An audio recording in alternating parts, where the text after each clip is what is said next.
Hi, everyone. Welcome to Novata's webinar on analyzing ESG data and understanding performance on the metrics that matter. Thank you so much for Private Equity Wire for hosting today's session. For those of you who may not be familiar with us, Novata is an end-to-end ESG solution for private markets. We offer technology and services to help private markets set their ESG strategy, collect and benchmark the metrics that matter, and improve performance over time. Investors are increasingly using ESG data to inform investment decisions. Today's session is for investors who collect ESG data and are wondering how to best analyze the data and leverage it to engage with portfolio companies. Our goal is that by the end of the session, you'll have a good starting point for how to approach your own ESG data and gather actionable insights. Today, we are joined by Avantika Sai-Shaker from WAFRA, Sanaz Rosinski from Kohlberg, and Dakota Ganji from Angelo Gordon. I'll let our panelists introduce themselves and we'll dig into some questions. Sanaz, do you want to, or Avantika? Sure.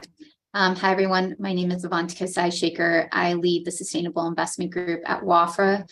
We are a 31 billion alternative investment firm based in New York, specializing in private equity, real estate, and real assets. Our team specifically focuses on ESG due diligence and value creation. So happy to be here today.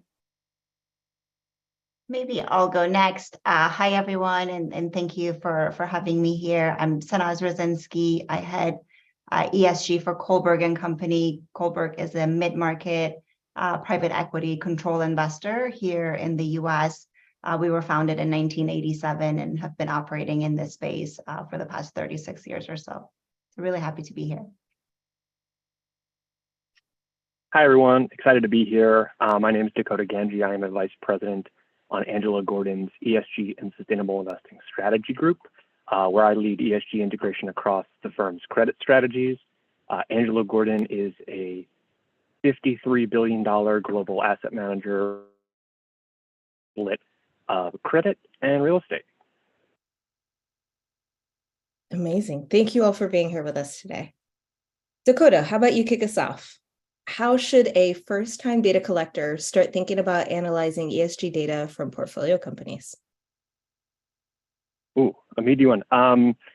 So I really think that actually before we can really get into talking about analyzing data, it's important to understand that effective data analysis really begins with understanding what you're trying to measure. What are you trying to measure? What are you trying to analyze? Why are you doing so? And how do you plan to get it done? Is ESG risk management, for instance, the primary driver of data collection? Or is it impact measurement? You know, the core driver, those core objectives really require different approaches and ESG frameworks to actually, implement an effective process. Inevitably, I think effective data analysis requires a materiality assessment, and that needs to be informed by in-house industry experts and publicly available frameworks. For instance, Angelo Gordon, we've adopted the Sustainability Accounting Standards Board, or SASB's, approach to materiality. And that being said, right, materiality frameworks like SASB's, they help get the process started. But an effective assessment really requires you to go beyond just understanding the pure play company sustainability profile. You need to evaluate the internal operating factors that influence materialities, what the material sustainability issues are. So, does your portfolio company, for instance, outsource its manufacturing while most industry peers do so internally? Because that's going to also affect what you're really looking at. What are the core factors?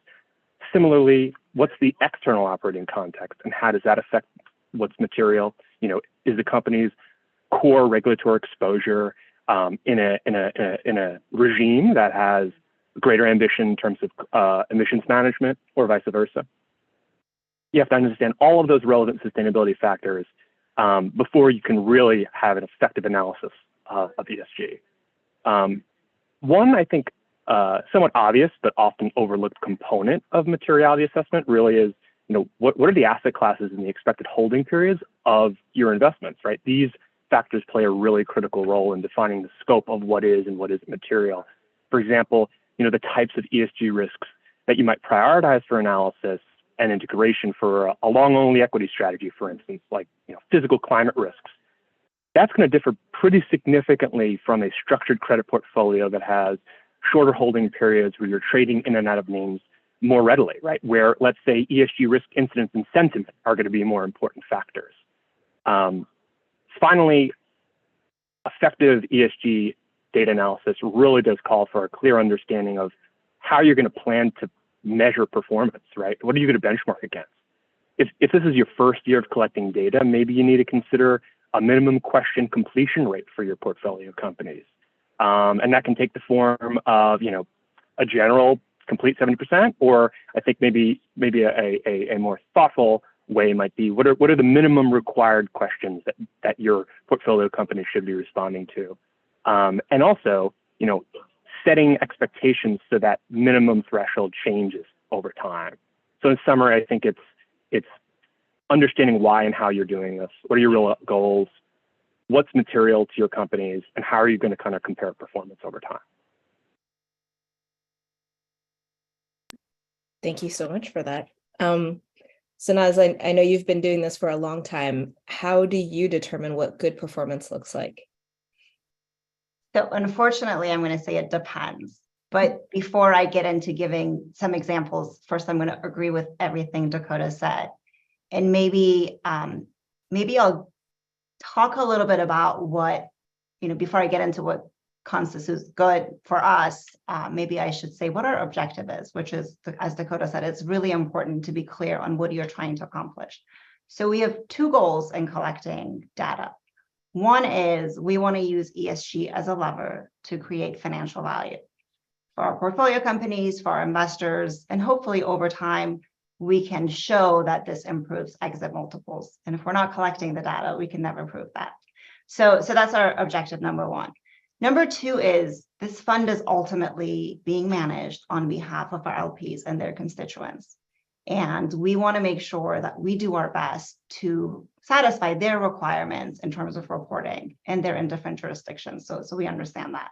So that's sort of the twofold objective in data collection. For maximizing value, we also take a materiality-based approach. KPIs that are financially material to a services company are going to be quite different than manufacturing. And we really put the emphasis on metrics that are financially material, also using SASB, but we also look at the value chain of we're mid-market. So we often sell to larger companies. So we look at what they're looking for. And it's not a one size fits all. It's not it's really tailored. Our data collection process is very tailored and specific for that objective to the company. We recently had a manufacturing company that had slightly higher injury rates. And so we really dug deeply into that because that's really tied into financial performance. You're going to pay higher for workers' comp. So we escalated this, and actually this data was collected through we found out about it through our Novata survey that was just completed. Now compare that to another portfolio company that's in professional services. And from a materiality standpoint, what's material is social. So, labor practices, DEI, and this company is really excelling in all of those. But in meeting with them and discussing their customer needs, we realized that they provide services to blue chip companies that have net zero targets. And so as the scope 3 becomes important, even though SASB says that's immaterial to the sector, it is still something that we are working on very closely. So that's what good looks like, is how do you try to use this data to enhance financial performance? And then in the second objective, the LP reporting, at the fund level, we track about 10 KPIs, and those are the most commonly asked questions that we got from our LPs. And these are topics like, emission intensity, board diversity, oversight, and we've mapped them with Novata's help to the various frameworks that our LPs are using, depending on their jurisdiction. And I will say, the ability to use Novata for the collection of data was extremely helpful in a few ways. One of them was that we were done with these really budget Excel spreadsheets that we were using, that we were saving and had lots of version issues with. And then the second thing was, there is a big burden, especially in the mid-market, when your portfolio company doesn't know what ESG means, to tell them what this is, what this metric is, why you're tracking it. So that burden was really alleviated by having the Novata team assist the portfolio companies either through the chat or live, through lots of handholding and webinars. So far we've got a lot of good feedback, and I'm happy to talk more about it.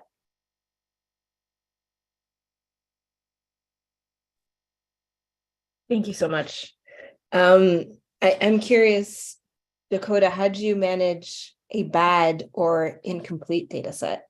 Because I know we set off lofty goals and we expect, or we would love to have 100% completion rate, but that might not always be the case. What happens then? Oh gosh. Yeah, if I could wave my magic wand. Well, I think first and foremost, it's, we need to all understand that there is no perfect ESG data set. It doesn't exist. I mean, or if it does, I haven't found it yet. Please share it with me when you find it. But we really shouldn't let perfect be the enemy of the good here. There's plenty of work that needs to happen with the information that we do have.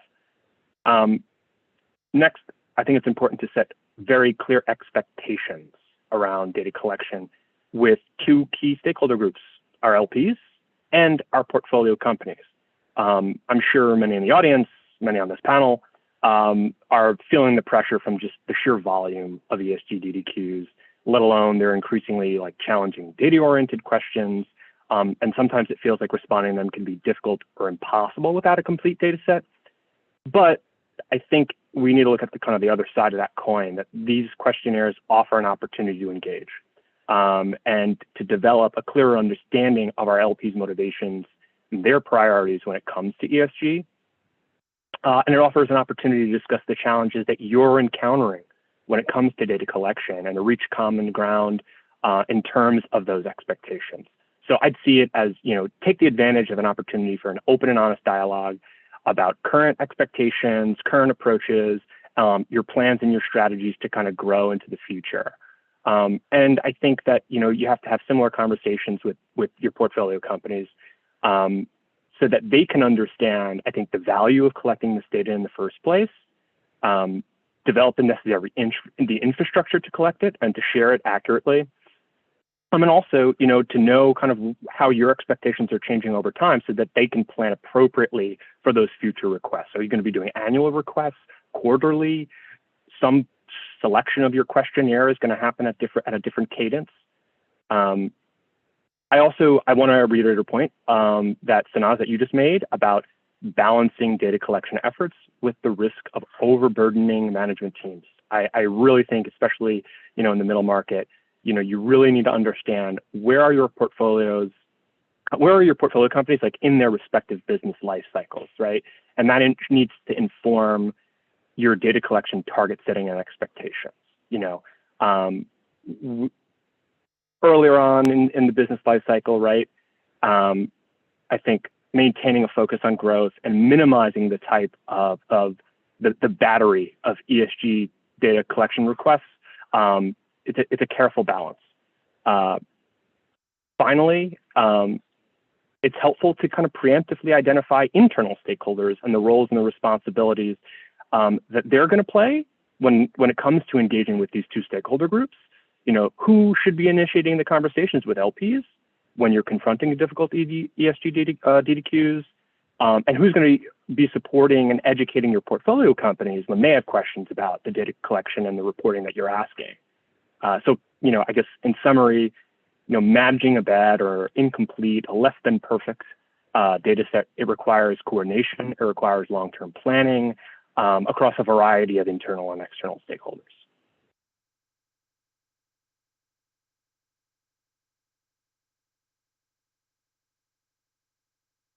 And I had to find my unmute button.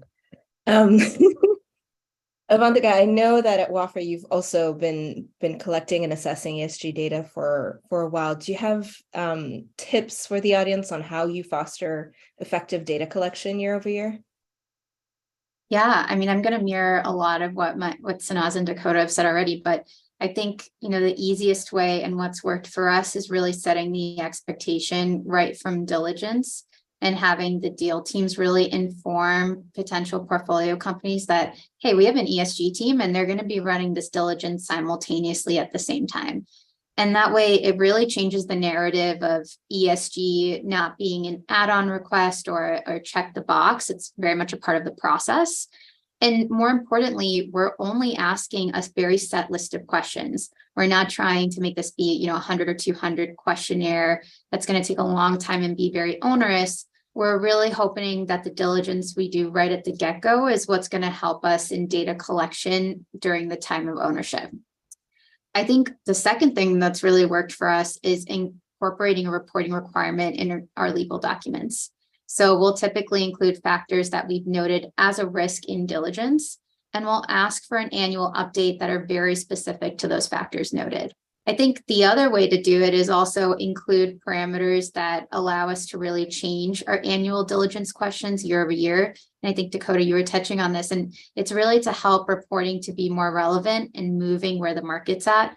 I think we can all agree ESG moves very quickly, and I think LPs also change what they're looking for quickly. And so making sure that our portfolio companies are also dynamically able to understand those requests is important. And that really gets to the crux of what's the hardest part, is getting the right type of data. I think a lot of times when we talk to portfolio companies, this is the first time they're looking at ESG questionnaires.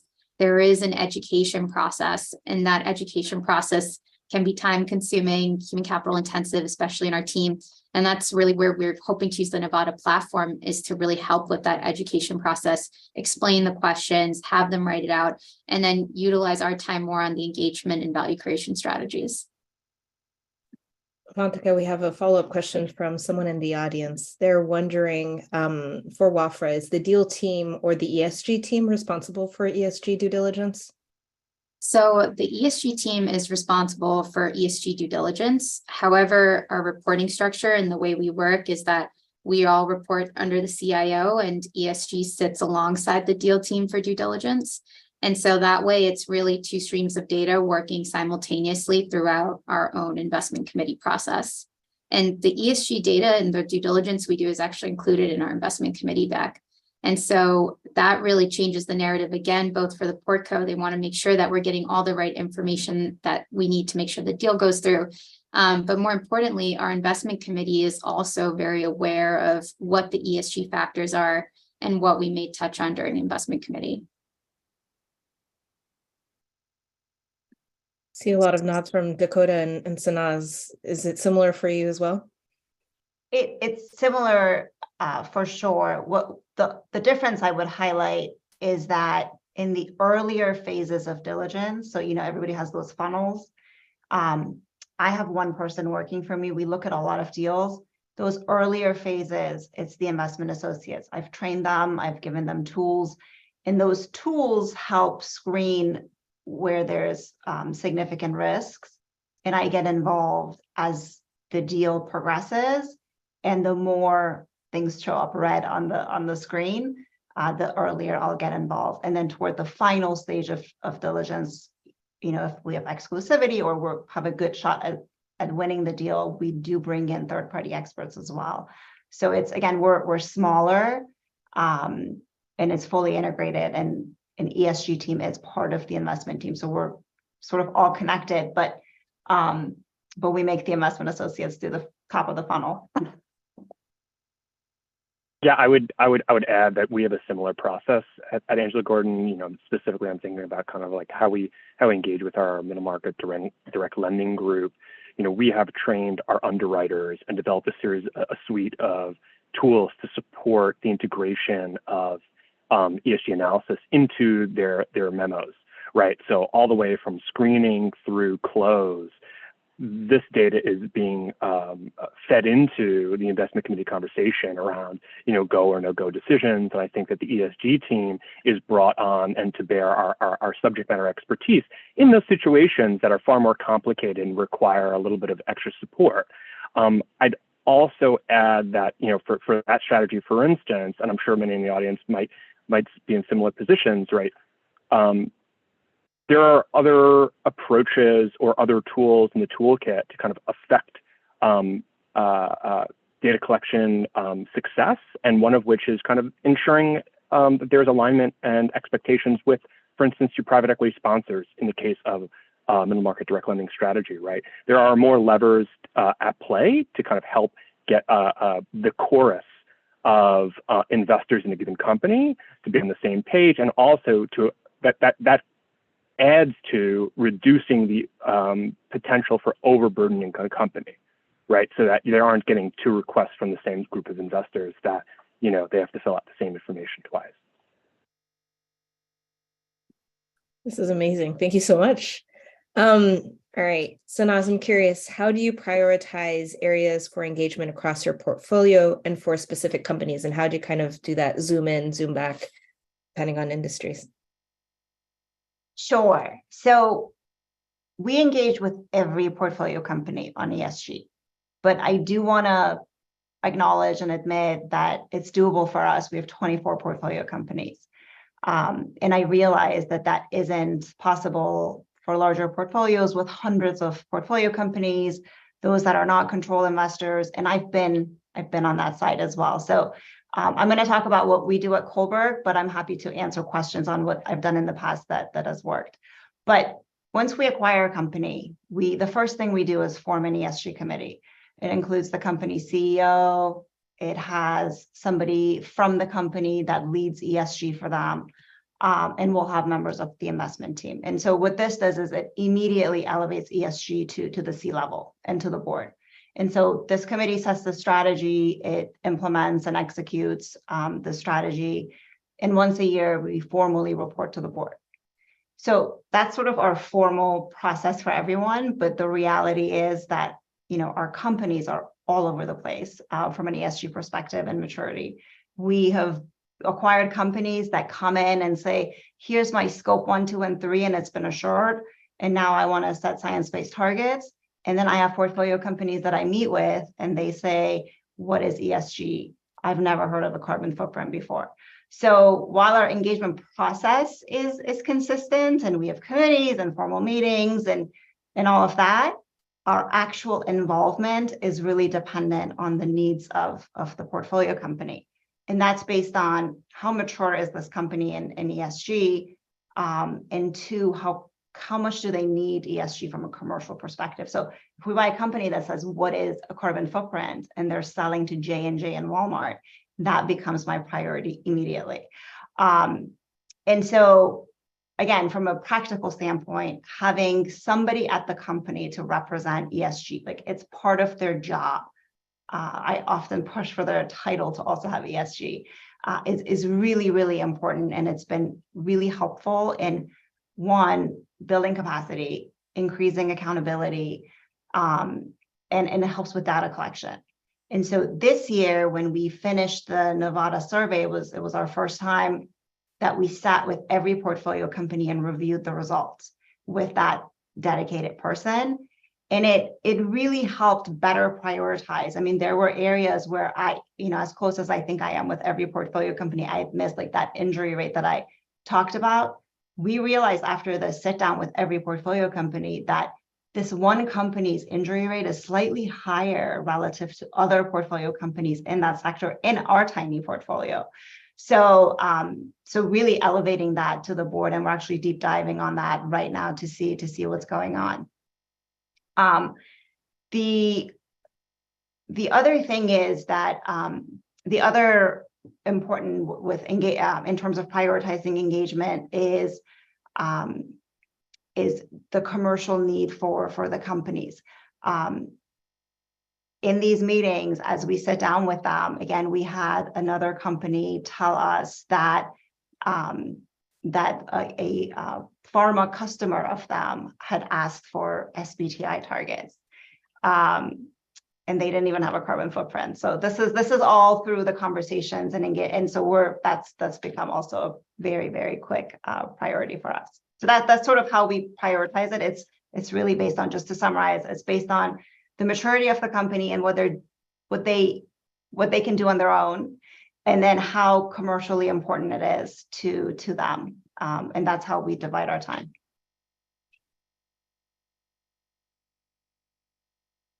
Thank you for that. Ivantika, we got a question from the audience on, can you lay out the top 3 to 5 types of actions that investors usually take using their ESG data? So changing the types of company an investor invests in, beyond simply using it for voluntary reporting to investors. And I think it's a good segue from what Sanaz was saying, but how do you use ESG data to inform value creation and risk mitigation post-investment? Yeah, I think that's a really good question. And, I think for us, ESG risks are investment risks. The way that we're looking at ESG, and I know all 3 of us have said on the panel, we are looking at those material ESG factors. So those are the ones that we think are likely to impact financial or operating performance of a particular investment. And so if you do not look at these factors, if you're not looking at them in your underwriting considerations, you're probably not assessing the company as holistically as you could. And so for us, WAFRA, we've developed a proprietary in-house scoring system to evaluate ESG. And so what that basically means is we take every factor and we quantitatively assess, is this factor a 1, a severe risk, or is it a 5, which would be indicative of a best practice? The scoring rubric is actually objective. So there's specific requirements for every score and for every question. And that way that rubric can be applied consistently for all portfolio companies across different asset classes. It also helps to hopefully not have as much bias as there could be in the process when thinking through ESG factors. There's a lot of conversations with deal teams of what is a risk, what may not be a risk. To Sanaz's point, what's the hold period? Is this really our risk, or is this the next owner's risk? And so those are the type of conversations you're having with deal teams. And that for us is really encompassed in our scoring methodology. And that scoring process is what eventually goes to investment committee alongside our value creation opportunities.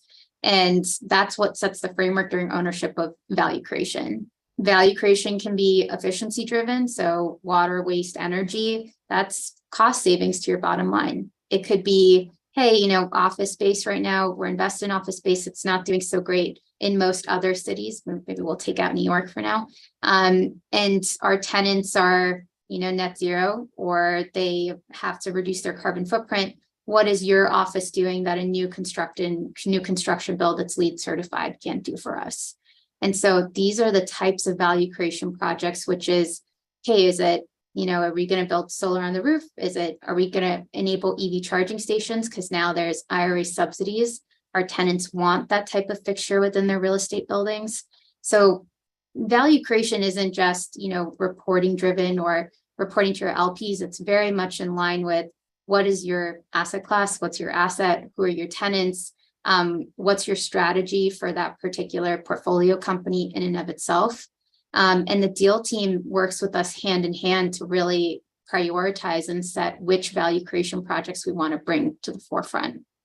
And so for us, I think when we think about the risk perspective, it's always based on the likelihood, the time, the intensity of the risk, and how quickly we want to come in and fix it.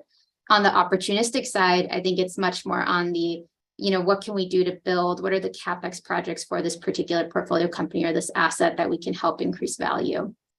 And so I think either we track those value creation projects, financially, especially if you're doing something efficiency or CapEx oriented, or through our ESG scorecard, which is, more about changing a practice. So you're hoping to get maybe from a 3 to a 4 or 3 to a 5. So hopefully that's helpful in answering that question. Yeah, I actually got a follow-up one while you were answering it. Do you assess companies on their reputational risk? And if so, how, I guess? Yeah, I think in governance, it's very important. One, because obviously for most of our companies, we don't want to be involved with any sort of reputational risk investment. I think reputational risk in and of itself is kind of a broad spectrum of what that could mean and what that could mean to your organization. And so if there's something highlighted, that definitely goes to the deal teams. And if it kind of reaches a point of discussion, it will go to investment committee and be discussed. And maybe I'll add to that a little bit. The way I look at it is if it's pre-acquisition and I see reputational issues, what I'd like to do is to find out how much it costs to mitigate it, so that once we own the company, we're going to fix it, because we don't want our reputation as the owner to be tarnished. And so what I want to do is make sure the investment team is accounting for the cost. So let's say it's labor related. They're going to have to bring in an employment law firm that costs money. Is that incorporated into the valuation and the models? So we definitely do take reputational issues into consideration. Thank you for that. We have another question from the audience, which is, have you ever turned down a deal from the investment committee due to ESG risk? And what does that conversation look like? I can go first. So I try to kill the deals. I probably shouldn't use that terminology, before they get to investment committee. So the way it works at Kohlberg, and every company has a slightly different process, we review the pipeline every Monday, and I sit in that. So I want to make sure before this deal is staffed, I raise any immediate ESG risks to the deal team quickly, so that the associate doesn't go spend hours building this model, and then I come and say, oh, we can't take this risk. And the reason we wouldn't is because we don't think we can mitigate it under our ownership. Otherwise, we'll buy it, we'll price it in, and we'll fix it. So I've been at Kohlberg for almost 3 years. I shouldn't use kill. I don't know. I've made us walk away from 7 deals, but it's all happened before it reaches. It will never get near IC. That would be way too late, I think. Yeah, I would agree with that. I think that the work that we're doing internally to kind of train up our underwriters, our originators, right? They are being empowered to kind of make, like credit risk, like all other risks that they would typically include in their normal course of analysis, ESG risks are right there, right? So similarly to Sanaz, these deals that are not going to pass the sniff test at the investor committee stage, they're not even getting there, right? And an example of that on our end, there was a company that we were considering making an investment in, and some of the due diligence and research that we got through into our data lake showed that one of the suppliers that they were using was actually, this is going to sound ridiculous, but using slave monkey labor to get some of the core resources in their commodity supply chain. So it's crazy to think about, but absolutely, that was immediately included in one of the memos, and that was the end of that deal, right? That's not a risk that we are willing to accept or price in to try to correct.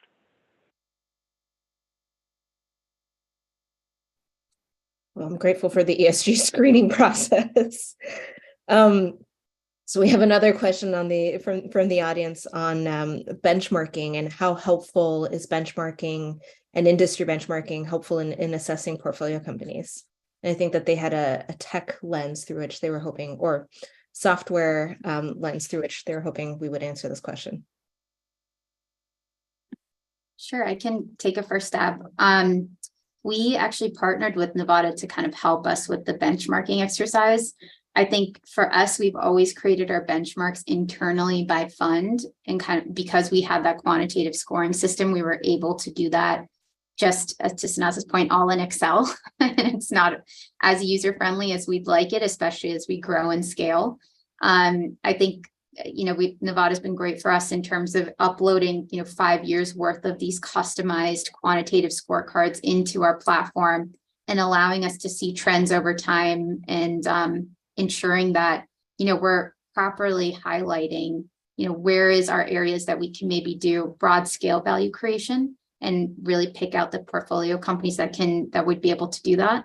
And then compare, which portfolio company or fund over fund, how are different funds comparing from an ESG perspective, and what are the different elements that go into that.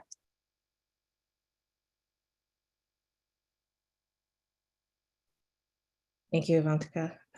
So we have an interesting question from the audience, and I might take one pass at answering it. But I would love for you all to to support as well.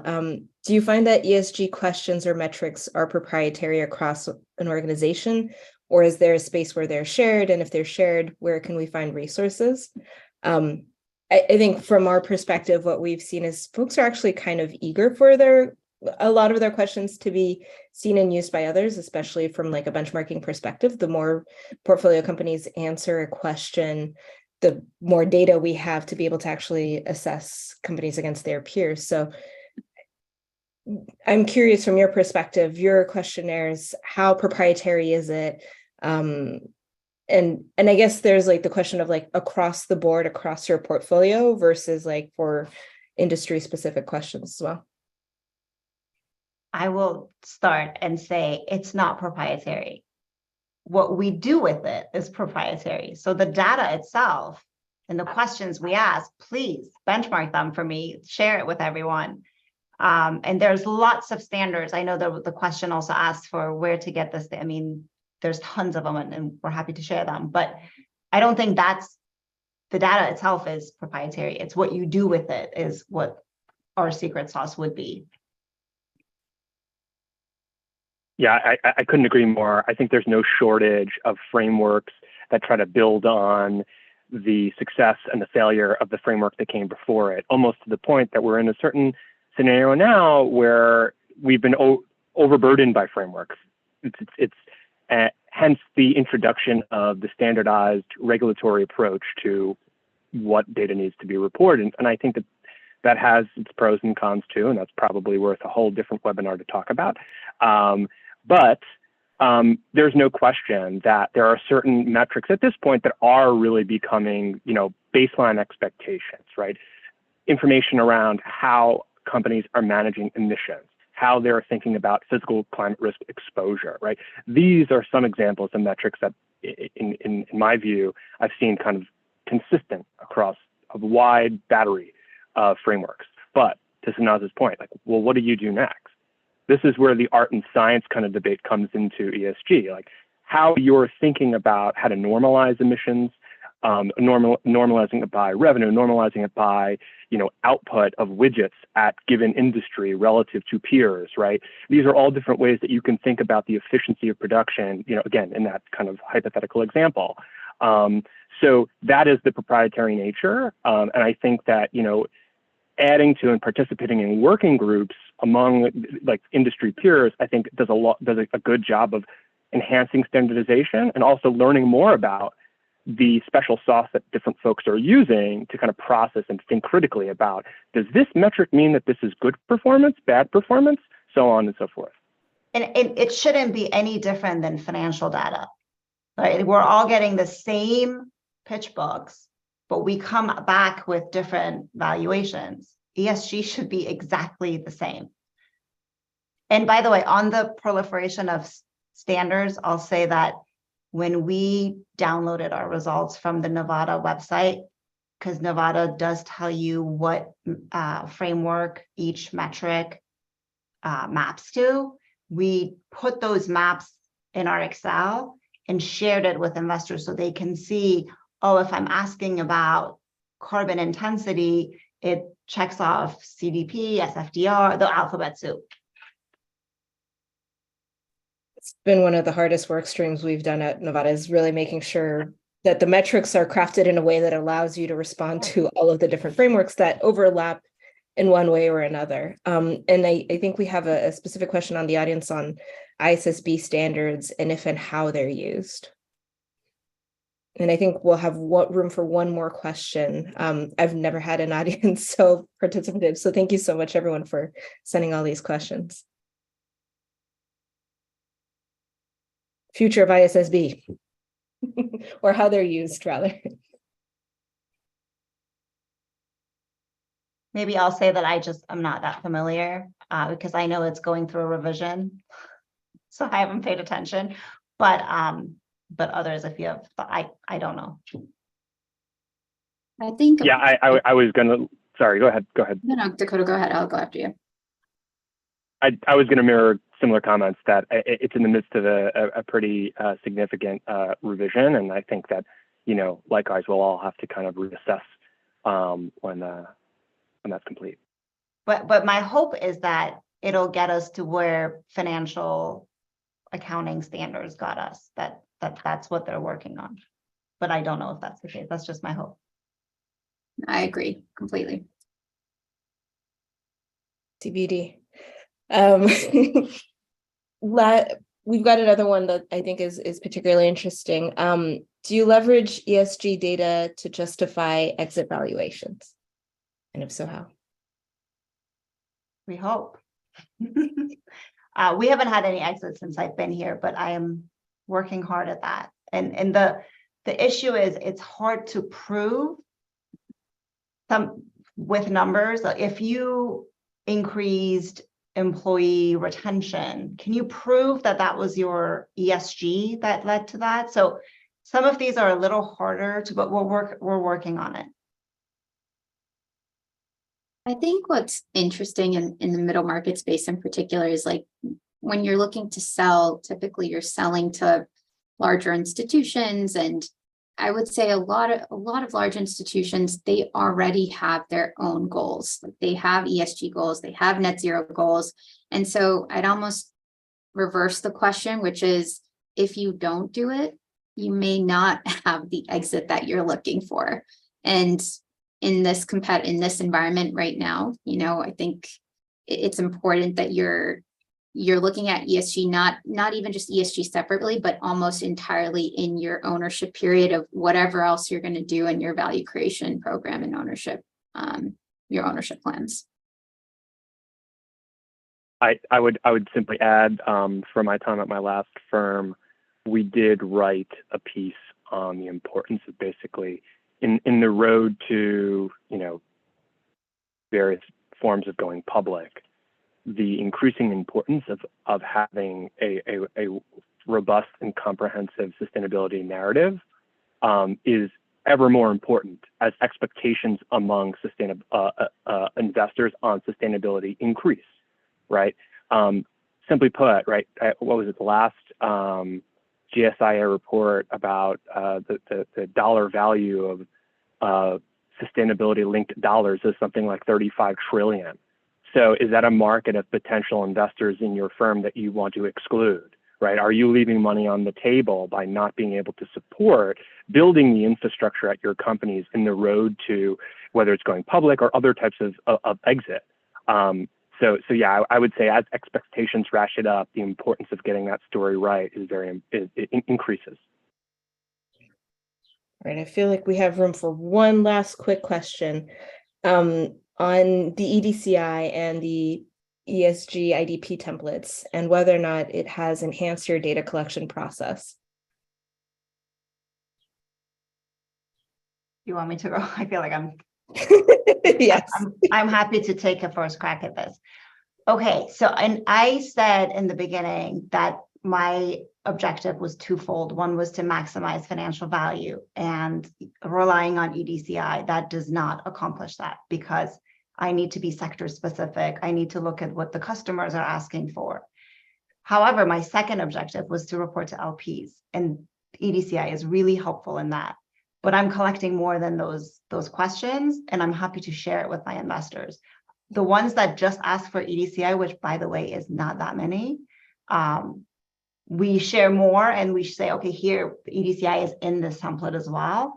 And then the ESG IDP I haven't used, even though I was one of the creators of the first iteration of it, which was the ESG factor map. The intention for that was to bring alignment between sponsors and lenders. And we share data with our lenders anyway. All right, I'll stop talking. All right. Well, I think we're almost at time. So I think, thank you, Sanaz, Dakota, and Avantika for your insights. I think some of the takeaways that I've had from this conversation is, first of all, trying to be clear on what you're trying to achieve with the data collection process, making sure that you're working hand in hand with the deal teams and that the ESG piece and the data piece is integrated as part of the investment process altogether, and making sure that you prioritize which projects you want to bring to the forefront, and assessing company by company what opportunities, especially if you have a smaller portfolio, can increase value. Thank you so much for your time. Thank you all for joining our session today. If you'd like to learn more about Novata, please visit our website at novata.com. Thank you, everyone. Have a wonderful day, and may the 4th be with you. Sorry, couldn't help it. Take care, everyone.